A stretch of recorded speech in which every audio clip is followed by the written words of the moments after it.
All right, as we do every evening, let's go now to our roving reporters who are out in the campaign trail tonight. Julia Bradley is with the Labor leader in Sydney, and after a bit of a short break, Jonathan Lee's back with the travelling media pack. He's with the PM at the moment. Tonight, of course, he is in Geelong.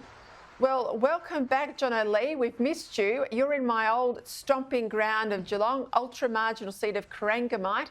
PM announced a policy I always thought was a good idea, giving more self-funded retirees access to the PBS medicines, the concessional rate, not just the pensioners. Tell us more. Yeah, Peter, a busy day for the Prime Minister this morning. It started in Western Sydney out in Parramatta with the Prime Minister celebrating Eid. We ended up, as you say, down in Melbourne, Corangamite, marginal seat, Labor held 1%. The Prime Minister giving greater access to the senior card. This is supposed to benefit some 50,000 Australians, potentially costing the budget $70-odd million. What it's all about is increasing the threshold levels for those who have non-superannuation income.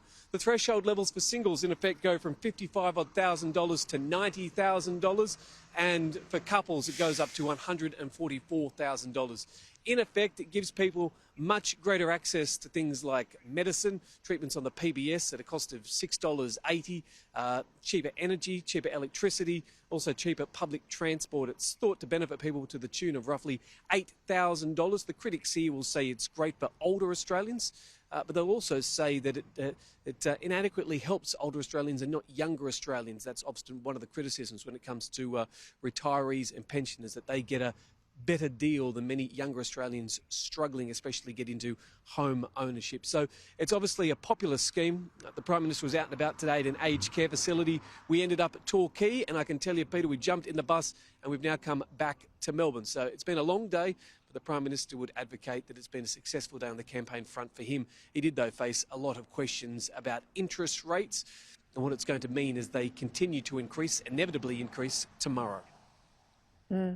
Yes, we'll watch that closely. 2 o'clock is when we'll have the RBA meeting, or in around that time, 2:30 it might be. Julia, I've just talked about the Labor campaign launch yesterday.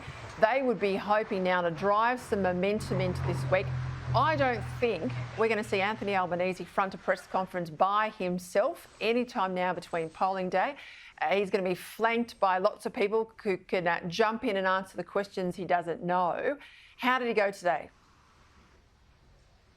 Well, Anthony Albanese, Peter, this morning was in Brisbane. He was standing alongside union members and union officials as he took part in the Labor Day March in Brisbane. Now, he was talking up Labor's plan to lower the cost of living, which we've heard so much about already. Also planned to grow wages for workers and make work more secure for workers, particularly those on the front lines. That was a big focus of today's Labor Day March, the nurses and the workers in aged care. But he did face a lot of pressure at the press conference before the march this morning to explain whether he would boost funding for public hospitals. The particular question put to him was whether he would heed the calls from the Victorian Premier Daniel Andrews and the Queensland Premier Annastacia Palaszczuk to go in a 50-50 funding split from the federal and the state government on public hospitals, but he wouldn't commit to this. Now, this really seems like a deliberate strategy to have Annastacia Palaszczuk so close to him when he's campaigning, given that she does enjoy a bit more popularity.